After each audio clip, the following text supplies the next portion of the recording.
Geeks with beards, geeks with beards. Look who's here, geeks with beards. No need to fear, we're right here. We got beards, so listen clear. Geeks with beards, geeks with beards. Look who's here, geeks with beards. No need to fear, we're right here. I'm in your ear, so listen clear. No one else doing it like us. Also, we just might cuss, just cause. No, we ain't playing, and we're just saying, and we're making a podcast. It's cool. Can you hear me, Ronald? Professor? It appears we've merged properly on this attempt. Wells was right about balance and accepting. Behind you!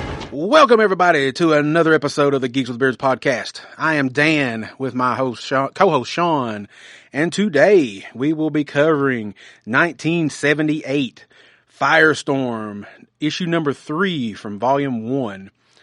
Before we get into that, Sean, anything cool been going on with you since our last episode? I've watched 2 Nick Cage movies. Really? Yes. What'd you watch, man? Watched Longlegs, Okay. which is weird but really good. That's the horror comedy one? Or is it just horror? It's more like a horror, like, thriller type thing. Okay. Because he's playing like a serial killer, Oh, okay. but it's kind of supernatural as well because he deals with Satan. Okay. So it's kind of like Charles Manson if he actually was possessed. Oh, gotcha. Okay. So yeah, it's really weird. I recommend it. Definitely. Now, where did you stream it at? Tubi. So you Oh, can it's watch on it. Tubi. Yeah. Dude, Tubi's got so much good shit. It's got so much good stuff, man. And the same friend that recommended that, we also watched Willy's Wonderland. I was wondering about that movie. It's pretty good too. Is it? Yeah. Now, is that the one everybody was calling the Five Nights at Freddy's Yep. ripoff? Okay. Yep. And Okay. I don't think Nick Cage talks at all in that movie. Really? Yeah. That's odd for Yeah. him not to speak. Okay. Yeah, it's really good though. Hell yeah, dude. Read a couple Star Wars comics, nothing like to talk about. Okay. I just kind of flipped through them. Okay. Now, is this the new stuff, or have you go back? Yeah, Okay. it's the new stuff. Cool. We're supposed to be getting another comic set in the prequel era, so I'm looking forward to that one. That would be cool. Yeah, because have they done a prequel one in a while, or Not really. kind of just stayed within what the main original 3 movie timeline, kind of? Yeah. Okay. So, yeah. That's been about it for me. What about you, man? Well, I haven't read anything because I didn't get new comics till yesterday in the mail, so I haven't had time to read them. I did get my new G.I. Joe, a new Power Lord, and a new Gotcha Man comic. So I'll talk about those next episode because I didn't get them. But I had been catching up since we're covering Firestorm. I went back through my comic boxes and dug out the second series from 1982 and started rereading some of those comics.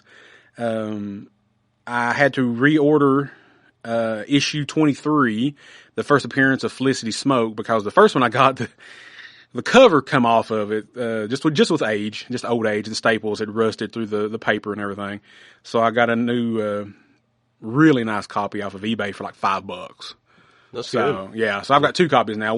The other one's readable. It's just the cover is off of it because the staples have rusted through the old paper. Mm-hmm. And the only way you could staple it is if I got one of those, I forgot what they call them. There's some kind of specialty stapler. That way you can reach the center of the comic. Mm-hmm. I ain't paying like over $100 to staple that comic back together. It'll just stay. Since I've got the new one, since I got the better copy, I'll just keep 2 copies of it.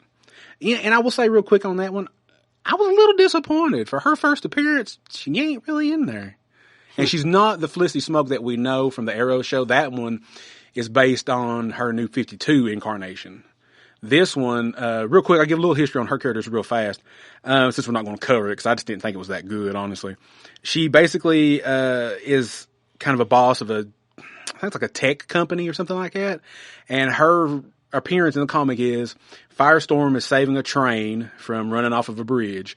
And he uses his powers, which we'll learn, his powers, he can reconfigure the atomic structure of non-living things. So he takes an object, I think it's like a destroyed vehicle or something like that, and he makes a magnet, a giant magnet, and keeps the train from going off the tracks. But unknown to him, the train is carrying like $8 million worth of computer chips for Felicity's company.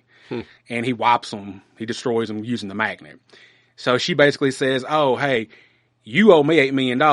I'll see your ass in court. He's like, but wait a minute. I saved lives. She's like, but you ruined all of my computer chips. He's like, well, I didn't know they were in there. So that's basically her appearance. I'm just like, it's not that good. It's not really that good for first appearance. But later on, I read that she does end up dating and marrying his father. So she becomes Firestorm's stepmom at one point, discovers his true identity, and then forgives him for what he done. I'm like, okay. There may be more. I just didn't read that much on it. So it's definitely a different take when Gerry Conway created her in the 80s compared to what we got from the New 52 version. So I was hoping there'd be more to it and it'd be worth covering, but honestly, it's not really, in my opinion. Unless there's something later on in the series that I might come across that she's in, that we might cover it then. But her first appearance is, well, that's sad. It is, honestly, it is. So I guess Arrow did it better. I guess, you know. I mean, it's one of the few things they did better. Alrighty then, let's jump into this sucker here. 1978, Firestorm number 3, the very first appearance of Killer Frost. The first Killer Frost. We'll learn that in here in just a few minutes. We open with Firestorm. He's flying over a guy named Clifford Carmichael. And we find out that Clifford Carmichael is a fellow student. And real quick, Firestorm, if you're not familiar with him, he was created by Gerry Conway. Co-created with Gerry Conway. I forget the other gentleman's name off the top of my head. And this is the very first version of Firestorm. He is two people that were caught in a nuclear accident. Ronnie Raymond, a high school senior, and Professor Martin Stein. And so Clifford Carmichael is a fellow student with Ronnie. He always picks on Ronnie. He's kind of an egghead, if you want to use the terminology of the time. Picks on Ronnie because Ronnie's a jock. He goes, you're just a dumb jock. Ronnie's not that stupid. He's actually pretty smart. So Firestorm's flying over Clifford and Professor Stein. And it's cool because when they're Firestorm, Ronnie is the physical and Professor is his kind of subconscious. And it's cool how they do it in the comic book because they draw like a bluish outline of Professor Stein usually always over Ronnie's shoulder, talking to him. It's kind of his consciousness, I guess if you want to call it that, when they're Firestorm. So Firestorm is flying over top of Clifford, and he's like, Martin and Dr. Stein, he's telling him, he's like, hey, look, he's like, I'm going to be late. I've got a plane I need to catch at an Air Force base. You're going to be late for school. And Ronnie's like, I don't care. He's like, I can see Clifford. He said, watch this. So as Firestorm, Ronnie swoops down and scares Clifford, just knocks him on his butt. And he's like, hey, is your name Clifford? Yeah. I heard you wrote some stuff about me, some negative stuff. He's like, maybe. That's kind of bullying, though, if you think about it. Yeah, but Clifford deserves it, because if you read throughout the book, at least where I've read, I've only got 40 issues, Clifford picks on Ronnie all the time. But he looks down on Ronnie all the time. He thinks he's higher because he thinks he's smarter than Ronnie. And he may be more book smart than Ronnie. But he's definitely lower on the humanity scale than Ronnie is. Well, without that context, he looks like a dick. That's true. I agree. If you just open this up and read this, then you're like, Ronnie's an asshole. Yeah. But he's actually not really. So yeah, he tells him, he said, I heard you were saying bad things about me, calling me a mental midget, and that I'm hung up on violence. And he tells him, he's like, look, if I hear you say anything negative about me or anybody again, he's like, I'll be back. And he said, you can count on that. So Clifford, he's kind of sweating, man, And before he flies away, and he said, oh, by the way, he says, I'll plant you where roses will come up. And I'm like, damn, Ronnie. Calm down, Ronnie. That's not what a hero does. This is like he's an 18-year-old kid with hormones, so he's still learning. He's talking like the Punisher. A little bit, yeah. So he flies away. Clifford's sweating a little bit, And Professor Stein, he says, look, he said, I might still make it to catch my plane. He says, if you fly me over to Long Island. Ronnie's like, ooh, no go, Professor. Can't do that. I'm going to be late for school. And he's like, Ronnie. He's like, what the hell? He's like, and this is another thing too. When they become Firestorm, they can be miles away from each other. And once kind of like the mental connection happens and they become Firestorm, they are teleported together, zoom, automatically. Stein can call Ronnie, or Ronnie can mentally call Stein. And unfortunately, wherever they separate is where they're at. So Stein could have been 20 miles away in his office. They become Firestorm. He's yanked all the way to wherever Ronnie's at. Okay. Yeah, no. And that is a little bit of and that plays a little bit later in some issues that I read. It kind of causes a problem sometimes. But so Ronnie tells me, no go, Professor. Sorry, can't do that. I'm going to be late for school. Professor Stein, he's like, look. He's like, you're the one that brought me here. He's like, what am I supposed to do? He's like, I have an important meeting. I have to be there. Excuse me. And so Ronnie kind of ignores him. They land in an alley, and they split into their respective people, Ronnie and Professor Stein. And at this point in the comic, because of when they were fused together in the nuclear accident, Martin was unconscious. Because what had happened was there was some extremists. I think they were either environmentalists or something. I can't remember exactly. And they kind of tricked Ronnie into joining them. Well, they broke into the nuclear lab that Stein worked at, and they were going to destroy it, basically, or shut it down. And they knocked Stein unconscious. And as he's laying unconscious, they throw Ronnie into the reactor as well. And when the explosion happens, that's how they get fused. So for a little while, every time they separate, Professor Stein can't remember anything.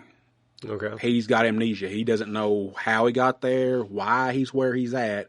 And Ronnie doesn't tell him for a while. Ronnie, he's like, oh man, he's like, I really feel bad. I really should tell him. Because there for a little while, Stein thinks he's crazy. Because he doesn't understand. He's like, well, wait a minute. One minute I'm in my lab. Next minute I'm over here in Manhattan. How the hell did I get here? He has no explanation. He just thinks he's always losing time or he's blacking out. So it almost drives him crazy. Ronnie eventually, later on in the series, tells him, he's like, we're a superhero. And I think it gets to a point when they separate, he keeps his memory. He doesn't black out like that. I think, if I'm not mistaken, as the series goes on. So in this issue here, he doesn't remember? He doesn't remember. This is still, because I didn't get that this is still the third issue of the original run. Yeah, Stein says something about, where did I write it? It says they split in the alley, and Professor Stein can't remember how he got in the alley. He doesn't know where he's at. But by the second series in 82, he keeps his memory. He doesn't forget stuff. That'd make more sense. I don't remember how it happens, though. I have to go back and reread the first issue. I don't remember. So, unfortunately, Stein, he's not too aware because of everything that happened. And so we cut to Ronnie. He gets to school, and he sees Carmichael and passes him in the hallway, and he's like, oh, God. He's like, yeah, he said he's going to have some smart remark again. He's going to call me a dumb jock again or something. But he just walks past Ronnie. Ronnie says, he's like, hey, what's up, Clifford? And Clifford's like, he's looking down. He's like, hey, Ronnie, how you doing? And Ronnie's like, wait, what? No smart remark? Not calling me a dumbass? Not calling me a jock? He's like, wow, maybe that worked. Maybe I straightened Carmichael up a little bit. So we get to Stein. He finally makes it to the air base late, unfortunately, and he apologizes to to General Casper for being late. And he says, why am I even here? He said, you didn't really tell me. He said, you just needed me here, and you said for me to bring one of my new inventions with me. And the general tells me, he's like, look, he said, we're going to the Arctic. He's like, the Arctic? Why the hell are we going to the Arctic for? And he says, why do you think I wanted you to bring your experimental condenser with you? He says, the government and some scientists are in the Arctic at a place called Mohole, Mohole, Mohole 1. And it's like a scientific research facility. And he says, we're trying to find a way to harness the Earth's core for energy. But we need a condenser to help keep the equipment cooled so it doesn't overheat. And Stein's like, he's like, okay. He's like, so my new experimental super condenser will be able to super cool the equipment to keep it from overheating so this process can happen. Of course, this was 78, so I guess we might have still been going through the energy crisis in real life. So that might be why why Gerry put this in the comic. So they arrived to the Arctic because the general's like, okay, he's like, we got 10, 12 hours. He's like, I don't want to talk. He's like, I don't want to hear no scientific gobbledygook. He said, just keep it to yourself till we get there. So they get to the facility, and Stein sees an old student of his, back from when he was a professor at Hudson University, and her name is Crystal Frost. And she, you find out that she actually was the one who created the cooling system, and she calls it the thermofrost. Of course, there's other male scientists there. They kind of bum rush past her to get to Stein and say, "Oh, Professor Stein, we're so glad you're here. You know, we've been waiting on you, and we know your condenser will be what saves us and what gets us going."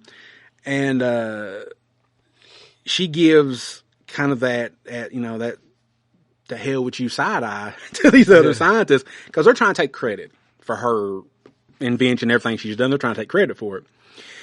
And so she's like, "Hey," she's like, "come with me, Martin." She's like, "I want to show you my thermofrost system that I created." And she says, and he looks at it, he's like, "Wow." He's like, he's like, "You did this?" She's like, "Yeah." She said, "I created this." And she tells him, she said, "Okay, this is how it works." She says, once the door closes, it drops to minus 1,000 centigrade instantly. As long as the door is open, basically it's room temperature. But she said as soon as that door closes, she said it basically it locks and it drops to minus 1,000 degrees instantly. She said, I guess like a flash freeze. I guess it's like just that quick. So it ain't something you want to get trapped in, you know. Nope. And she has a flashback about when she was a student of Stein's back at the university. And you find out that she, even though I would assume, I don't know, however many years difference there was in her age, but that she took a liking to Stein when she was a student. She fell for him because he was the only man that treated her equally and treated her more for her mind and not just for her looks. All of the other male students and people always was just, "Hey baby, you look good, let's go on a date." She said she felt that Stein treated her with respect and didn't see her just as an object. So she fell for Stein as a student, and she was remembering back on it. She still has feelings for Stein now in the present time. So she comes up behind Stein, tries to make a little bit of a move on Stein. And he's kind of like, whoa. He's like, "What are you doing, Crystal?" She's like, "You can't tell me that you don't feel the same way about me, and that you didn't know that I had these feelings for you even back when we were students, or when I was a student of yours." And he's like, "No." He's like, I care about you. He's like, "But I don't." She's like, "Just say it. Just tell me you don't love me, do you?" He's like, "Not the way that you want me to." He's like, "But I do care about you as a person and as a fellow scientist." And she gets mad. She's rejected by Stein, the only man she ever truly respected and loved, and felt that he was the only man that ever treated her with respect. She is mad because she feels rejected. And he didn't mean to hurt her. He didn't mean it, but he just didn't have the feelings for her that she has for him. And he never knew it. I don't think she ever, this is the first time she's actually ever told him this. And so she gets rejected, and she just tells Stein angrily, she's like, "You're just like all the other men. You don't care about me. You never treated me differently." She's like, "I was a fool to believe that all those years ago." And she goes by the thermofrost room, and she sees that the door is still open. And she's like, "Great." She's like, "Stein just got me all tore up." She's like, "And I forgot, left the door wide open." She said, and she also said, and I didn't write this down, if the door stays open for too long, it could possibly damage like the cooling coils and stuff inside the unit. So when she sees the door open, she's pissed off more because she's blaming Stein again. She's like, "Well, he's pissed me off. He made me forget about the door being open. I better go inside and make sure none of the coils, none of the device inside is destroyed, is messed up." Well, as soon as she does, walks right in the room, of course, boom, the door slams shut. And I thought, well, wait a minute, did somebody do that? No, it just, I guess the wind from her rushing in, I don't know. It slams shut. And as she said, as soon as it slams shut, it drops, boom, minus 1,000 degrees centigrade. So she's trapped. She tries to get out, but she can't. She's trapped. And unfortunately, hours go by. and nobody knows that she's trapped in there. Then the scientist finally says, "Hey, has anybody seen Crystal? I haven't seen her for like hours." "Well, I think she's with Stein." "Stein's over there. She's not with him. Oh shit." And they start searching everywhere, and they discover unfortunately that she is trapped inside the thermofrost room. And they try to open the door. They finally get it open. And as soon as they get it open, just this huge rush of cold air, just boom, just comes out, knocks them all down on their ass on the floor. And there's like this, I guess it's the vapor, water vapor, cold air coming out of the room, and nobody can see anything. And then Stein, he notices like a figure coming out of the room, and he's like, "Crystal." He's like, "Oh my God." He's like, "Crystal." He's like, "Are you okay?" She walks out. She's all, and I like how they drew her to make it look like ice. It's basically like kind of just like a light blue ink they used and everything, you know. And she looks at Martin Stein and she tells him, she's like, "Crystal Frost is dead." She's like, "Now I'm Killer Frost." How she got this dress, I'm assuming she made it because she went in with a lab out of thin air. Yeah, she went in with a lab coat and a skirt and a blouse, and she comes out with like this little kind of not jeweled, but kind of like a little fancy little headdress and this nice flowing cape, or not cape, but dress. I'm just like, she went full Elsa on this. Yeah. She really did. She ain't wanting to build no snowman though. So she says, "Crystal Frost is dead. I am now Killer Frost." And I'm like, "Okay. All right, honey." Yep. And she says, "Every atom and molecule of my body has been frozen, crystallized, thanks to you, Martin." And Martin's like, "What? Huh? What did I do?" So she comes up to the scientists because they're just flabbergasted. They don't know what's going on. They're like, "What the hell happened to her? How did this happen?" And she goes up and she kisses the scientist on the lips, and instantly he freezes. And it's like, "Oh shit." The others run away, and they call for security to show up. Well, the security force shows up, and she just quickly dispatches them. She freezes them in their place, and she starts after the other scientists because she hates men. This Killer Frost hates men altogether. Well, she didn't until she got rejected, though. To be fair, she liked one. She did like one. She's always had a little bit of anger, and I get it. If you're objectified as just an object, I understand that. Yeah, she's very. Well, I'm sorry. I don't want to say I understand that, but I know where I can see why she would be angry. She's a great feminist role model. I mean, it's 1978, you know, and this was written by a man. So, I mean, hey, but yeah, she was already angry towards men when she was human, because I would consider her a meta-human now. Yeah, Stein's rejection basically pushed her over the edge. She was already pissed off with these scientists anyway. So now she's got these powers. She's going to kill these scientists. She's like, "You bitches are dead. I'm going to get you. You're gone." So she runs after the other scientists run away. Security force shows up. She takes care of the security force, freezes them in their tracks, and she goes after the other scientists. Well, we cut back to Ronnie, and he's at a basketball game, and he sees his Principal Hapgood. And this is a little side story, but I wrote it down because I thought it was interesting. The person talking to the principal, he says he looks a little bit upset, and he says, "This dude, he's a friend of my dad's." He's like, "I wonder if something's happening to my dad." And you find out in the second series, and I don't remember in these first 5 issues if it shows a lot or not, but in the second series, his dad's not a decent guy.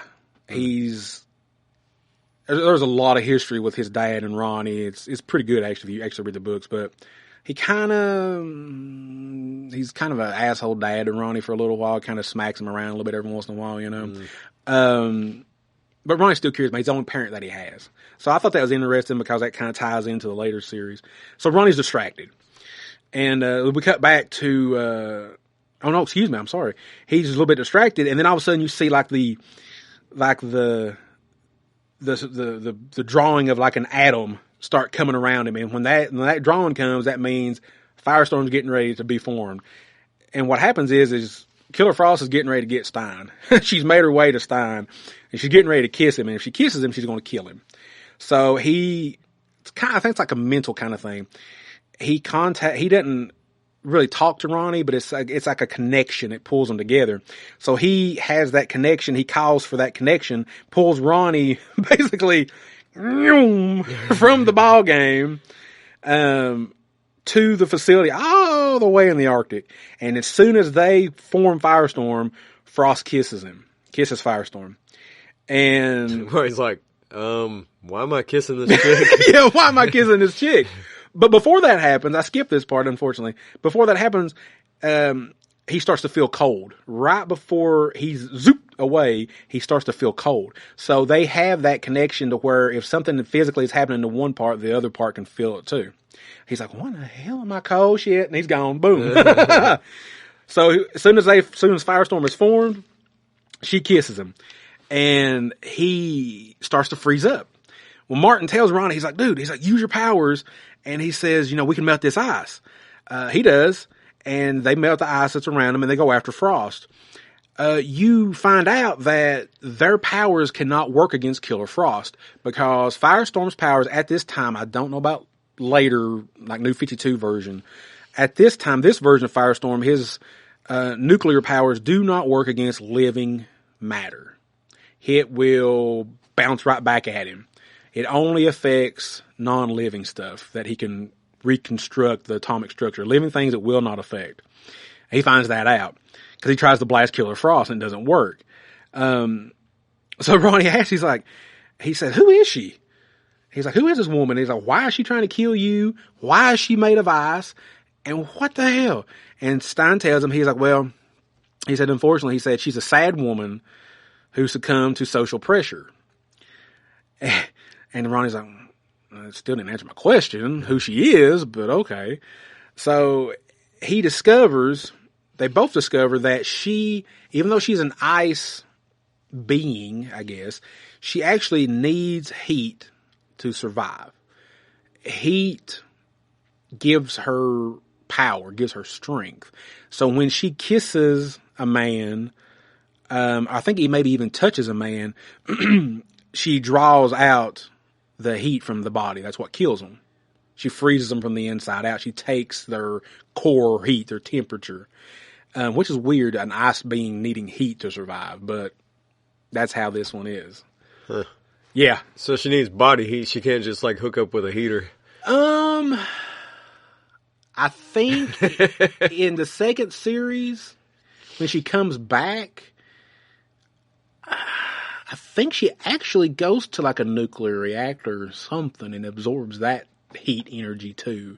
It's not necessarily, it doesn't have to be human heat. I think it's just heat in general, I think she can absorb. I believe, if I'm not mistaken. So yeah, so Firestorm, he discovers that if he can take that heat away from her, that she'll freeze up and they can stop her. It's the only way that they can stop her. And she'll be helpless. So he uses his powers, and while they're trying to fight, they go back and forth a few times. They fight a little bit, but he uses his atomic powers, and he recreates a new thermofrost room, a new refrigeration unit, and it traps her inside. She starts to freeze up. She takes all the heat from her and from the area, and he's looking through the window, and she's looking back at him, and she begs him. She's like, don't leave me. She's like, I just wanted to punish the men for hurting me. I didn't deserve to be hurt by these men. I didn't do anything wrong to them before she became Killer Frost. And then she gets mad. She looks at him and she's like, damn you. She's like, you Firestorm. She's like, you're just like all the other men that ever hurt me. She's like, if I could get out of here, I'd kill you. I'd kill you right now if I could get out of here. And as she's full of anger, as she's full of rage, she freezes kind of in a pose, like she's getting ready to bang at the window. And Ronnie's standing there looking, and he's talking to Stein in his head. He tells Stein, he's like, I didn't mean to hurt her. I wasn't trying to hurt her. And Stein tells him, he's like, maybe you finally understand the responsibility, and maybe now the boy has become a man. And Ronnie tells him, he's like, yeah, but he's like, did it have to happen this fast? And Sign tells him, he's like, boy, he's like, unfortunately, he's like, sometimes he's like, it always does, Ronnie. It always happens fast sometimes. And that is how the issue ends. He traps Killer Frost in a new refrigeration unit. And we don't see her again as far as the Firestorm comic goes until issue 3, which is coincidental, but issue 3 of the second series in the 80s. She pops back up. Before that, she pops up somewhere in the Justice League comics, and she joins I think it's called Society of Villains. She joins them. They recapture her, and then the Firestorm number 3 in the second series picks up of her breaking loose again, and her and Ronnie getting back into fights. So she's the first refrigerator woman. Yeah, Kyle Rayner ain't got shit on it. Yeah. But she didn't die in that unit. She just froze. Now, who wrote and drew this? Oh, I am so sorry about that. You're fired. I am fired. My research is terrible. Created and written by Gerry Conway, and also co-created by Al Milgrom. That was the artist? No, let's see. It was inked by Klaus Janson and Jay Rubenstein, lettered by Todd Klein, colored by Adrian Roy, and then the editor. So Milgrom, I don't think he was the artist. I don't believe so. I think he just helped Gerry co-create. He might have been, but he's not listed here as the artist in this trade paperback that I have. But he might be for sure. I'm not 100%. But yeah, Gerry Conway, he wrote all 5 of these issues, and I know I think he wrote at least those first 40 of the second series. Of it, yeah. Let's see. Yeah, you're right. Alan Milgrom was one of the artists, and as the issues went on, other people would come in and also help draw it. Okay. So yeah, Milgrom was the artist, Conway was the writer, but they both came together to create the character of Firestorm. Okay. Yeah. So kind of like a Kirby and Lee type thing? Yeah, and then when the second series came around, I don't remember seeing Milgrom's name in there as an artist. New artist came on. I can't remember his name off the top of my head. I'll have to put that on our socials at some point. Well, I will say it's much better than I expected. Yeah, for 1978, it's really good, yeah. It's wordy. So well, you know. Viewers beware, but it was that era. It was a good story. It was. I didn't expect Killer Frost to have such a good background story. It's probably the first feminist type story I've read. I've had that book for a while, and when sexist type story. Yeah, that's more hit. And when I reread it for this episode, I completely forgot how she hated men. That was, again, this is one of 3 Killer Frost in the comics. We'll touch on the other 2 here in a minute. But yeah, I completely forgot how her hatred for men was. And that's what drove her. That was basically her single driving factor for being a villain, was the hatred of literal mankind. So it was. I know you enjoyed it. Is there anything particular that popped out at you? That was it. That was like her. She made the story. Now, did you know of this version of Killer Frost before you read this, or was it just the Caitlin Snow from the Flash show that you knew? I knew that, and I knew the new 52 Frost or whatever. Which I think is Caitlin Snow. I think is the new 52. Yeah. I could, again, before, when I read this once before, I completely forgot about there being previous Killer Frost, because at the time I'd only known Caitlin Snow version from the Flash TV show. I never read her in the new 52 comics. I'm sure she probably popped up in something that I had, but I didn't remember her name other than just Killer Frost. So yeah, but yeah, I like Firestorm. He's not a character that I think gets enough time in the spotlight. Like I said, this first series only ran 5 issues in 1978, got canceled. I don't remember exactly why it got canceled. And then in 1982, it was brought back, and it actually had its longest run for 100 issues. That's a good run. 1982 to 1990. And then he went away. This is just his book, and I'm not saying he wasn't in other books, but just as far as the Firestorm solo comic, did not come back again until around 2004. 2004, 2005, and that was a new Firestorm. It wasn't Ronnie. It was Jason Rush. He was Firestorm in that run, and I think that run might have been 30-ish, 40-ish issues maybe.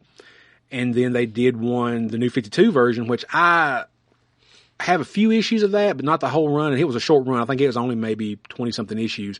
And in that one, it's Ronnie and Jason both. And they would fuse together to create an entity called Fury. Like this big monster, Hulk-looking Firestorm kind of creature or whatever. I remember it being decent. I just didn't finish it. I fell off the comic. I didn't finish it. And real quick, Ronnie at one point gets killed. I, again, do not remember how he dies. But he returns. If people of Blackest Night, the Green Lantern story, if you're a fan of that, you'll remember he gets brought back as Deathstorm. Oh, yeah. And he kills Jason's girlfriend by turning her into a pillar of salt. I do remember that. Yeah. And he eventually gets resurrected. I think in the Brightest Day maxi series, he gets resurrected, and that's why in the New 52, Ronnie's back alive. Now, as far as current Firestorm situations, there's no single book right now, and I didn't research what's going on with him right now. He might be in a Justice League comic or something. I don't know. I'll have to look that up because I'm kind of personally interested in that. But as of right now, since the New 52, there has not been a Firestorm comic, solo series comic since then. I think it's well overdue. I think we need to get a Firestorm comic back out there again. And then other media, if you remember, on the CW, he did pop up in the Flash series. Ronnie and Stein were Firestorm. Different look, live action, but it wasn't bad. They eventually Ronnie died. I think it might have been at the end of the first season when that big black hole showed up, and I think their first or second season. Yeah, I think that's when they killed that version of Ronnie off. And then they brought in another character, not Jason Rush, but his name was was it Joshua Jackson? I remember Jackson being the last name, I think. I was kind of surprised they didn't do Jason Rush, but I don't know. It's another character. And that was the Firestorm basically for the rest of the run, I believe, of the Arrowverse shows until I guess it ended because I didn't finish it. After Arrow ended, I stopped watching the shows. Well, unlike Arrow, Flash can make their own stars. And what was cool about that one, and again, I don't know if it was in the comics or not, what was cool about that show was that version of Killer Frost, Caitlin Snow, was with Ronnie. Mm-hmm. I think they even got married before he died. I think. Oh man, I can't remember if I think they got married on the show before they died. So yeah, so I like Firestorm. I think he's underrated. And he's powerful as hell, man. Like I said, he can use his atomic powers and create anything. Like he could take your drum set here and turn it into a teddy bear. I mean, or turn it into a car, turn it into anything that's not living. I mean, he could reconstruct it into anything he could think of. Could he put it back? Maybe. Probably not. Maybe. I don't know. So yeah, anybody out there, I recommend Firestorm, either this paperback, or if you can find some of the second series, or maybe Jason Rush. I didn't read any of Jason Rush. I hear, and I've read articles that he actually was pretty good as Firestorm. I don't know. If anybody out there has read Jason Rush Firestorm, let me know personally. Was it any good? Because I've only read Ronnie and Stein version. I've not read Jason Rush, so I don't know.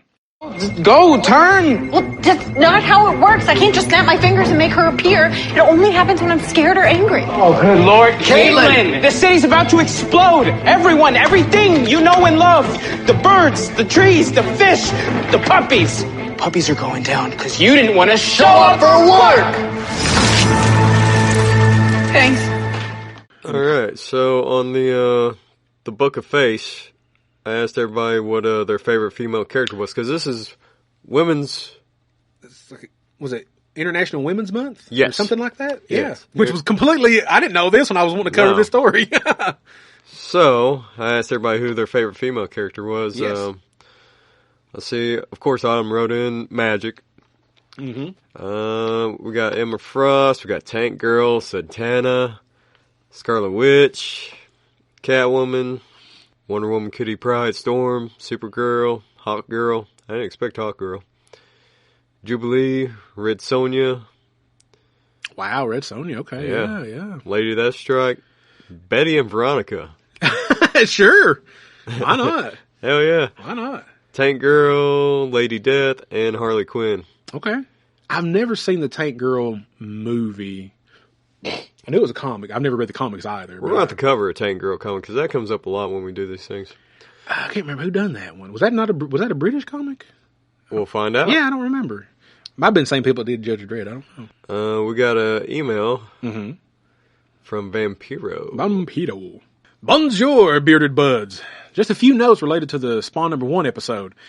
Youngblood was a Rob Liefeld government-sanctioned team that did ... something. Liefeld books are hard to follow. For that matter, Al Simmons' killer was revealed as Youngblood member Chapel. I do remember Chapel was the guy who killed Al, yeah. Which later was retconned to someone else after Liefeld left / was thrown out of Image Comics.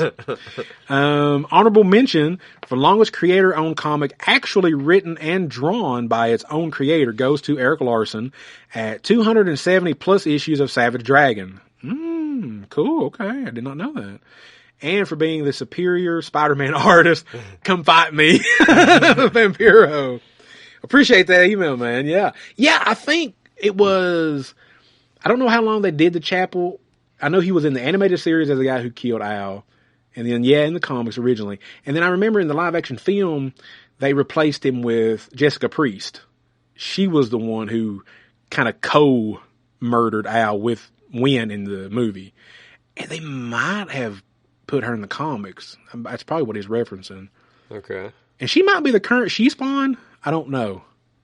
You read Spawn, you'd have to let me know. I think Jessica Priest might be the current She-Spawn in the comics. I don't know if she is or not. I don't remember. I haven't seen She-Spawn in any of the issues I've read lately. Oh, okay. Well, I know they've got that team book, Scorched. Yeah. I think she's mainly in that one, I think. I don't know if she pops up in the other solo books or not.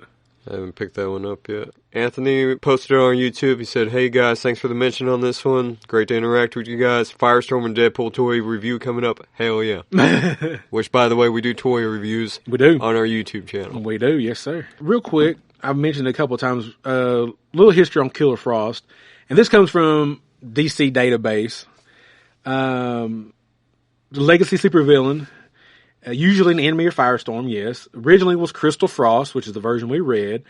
Later, the second version would be a character by the name of Louise Lincoln. And I've got her issues where she becomes Killer Frost. She first appears in issue, I think it's 20 or 21 of the second series of Firestorm. And she's a friend of Crystal. And Crystal, I don't want to say a lot because I want to cover those issues, but Crystal comes to her, some things go down, and then in issue 34, Louise becomes the new Killer Frost. But she don't hate men like Crystal did. Hers is more of a guilt kind of thing, why she becomes Killer Frost. And she basically is Killer Frost. I don't know exactly for how long. It doesn't really say here. And then with the New 52 relaunch, that's when we get the character of Caitlin Snow as the new Killer Frost. And she, as we all know, kind of from the Flash series and stuff, Caitlin was a scientist at Star Labs, and she was transformed into Killer Frost, attempting to save herself from Hive agents. And so that's kind of where we are with Killer Frost. So there's been 3 ladies that's been it so far, and I'm assuming it's still Caitlin Snow now in the comic books. But yeah, this was her first appearance back in 1978, and DC, I think, has done a great job keeping her around. I mean, she's been in, some animated shows. I think she was in, I don't know if she was in, she might have been in the Justice League cartoon. I don't remember. She might have been, but I think she's been in some animated stuff. And like I said, she keeps being in the comics ever since 1978, here and there, where there's been one version of the next. So she's definitely a super villain that DC likes to keep around, and I guess easy to write for, I guess, know. Makes sense. So I'm hoping with her still being around, maybe Firestorm is. I need to look that up and see for myself personally if he's still around in something. Yeah. I'm hoping. But, so yeah, all right. So next episode, what are we going to be reading, man? I had a pick, but then once I realized it was Women's Month, okay, I changed the pick. Okay. We're going to do Sensation Comics #1. Ooh. First appearance of Wonder Woman. Heck yeah, man. Sweet. I may have to order it, or we may just read it online, but... Okay. Yeah. That would be from what year? 1941, I believe. Oh, nice. Because she came right after. Let's say, yeah, because, excuse me, Superman was 38? Batman was... 39. 39, 40? Wow, yeah. Let's see. I want to confirm this before we... Another thing I've never read is the very first appearance of Wonder Woman. I've actually never read much Wonder Woman at all. Well, it was technically released January 1942, so 41, 42. Okay, count. sweet, hell yeah. Yeah, and I'll have a bit of history on the women's progression in comics and stuff. Oh, that'd be awesome, man, for sure. Yeah, that's a big first one for me. It was the first one with Origin of Iron Man. It's the first one with Wonder Woman. I've never read... Only time I ever read her was actually in Justice League comic book. So I know my wife, she picked up the New 52 run, like all of those. Oh, okay, cool. And it was pretty good. Okay. And we got a couple other series too, but yeah, I'm looking forward to it. Yeah, me too, man. Like I said, I've never read just Wonder Woman by herself, and her origins would be really cool to see how it started to where they've done different things with it as time went on. I got some information on that, buddy. Hell yeah, man. And here's a little tidbit. Wonder Woman is not the first female comic book character. Oh, she's not? There was dozens before her. See, I'm gonna be educated again, just like we did with the black comic book characters. Yeah. Now the female comic book characters. Heck yeah, man. That's awesome. Can't wait for that. So everybody, you look forward to that on our next episode. The very first issue that had Wonder Woman, you said was called Sensation Comics. Sensation Comics. Number 1. It's her first full appearance. She had made a brief appearance in All-Star Comics number 8, but it wasn't like... Awesome. All right, everybody. So we'll be covering the first full appearance of Wonder Woman on our next episode. And that was the Geeks with Beards podcast. But Dan, wow. How are they going to get a hold of us? Well, see, I just figured, they just type us up somewhere. No, you can find us on Instagram. Mm-hmm. You can find us on Facebook. Yep. You can find us in the Discord.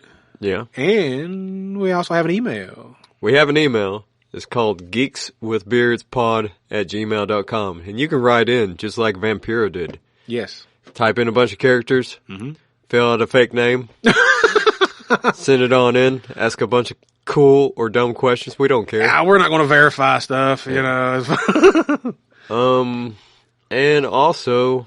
we have a YouTube channel. Yes, we do. That has toy reviews on it now. Yep. And it also has our audio podcast on it as well, just in audio format. So if you want to throw it on your TV in the background while you're doing something at home or whatever, you can listen to us like that. And yeah, the toy reviews, which I think they've been taking off, man. I'm actually surprised with the amount of views we've been getting on our toy reviews, man. Which the newest one will be what, He-Man and... yeah, it will be actually a 2-figure review. It'll be the Mattel... Master Universe Classics, New Adventures He-Man, and Anti-Eternia He-Man. 2 great toys. All right. I love those toys. So yeah, that was the Geeks with Beards podcast. I'm Dan. That was Sean. And we will catch you on the next one. Goodbye, everybody. Geeks with Beards. Geeks with Beards. Look who's here. Geeks with Beards. No need to fear. We're right here. We got beards. So listen clear. Geeks with Beards. Geeks with Beards. Look who's here. Geeks with Beards. No need to fear. We're right here. I'm in your ear. So listen clear. No one else doing it like us. Also, we just might cuss. Just cause. No, we ain't playing. And we're just saying. And we're making a podcast. It's cool. And come check out the Geeks with Beards podcast, where I asked the question, why do people like Magneto? What the beep? We cover all comic book eras, from the silver to the golden to the modern. That was backwards, Dan, but good job. Oh, God damn it.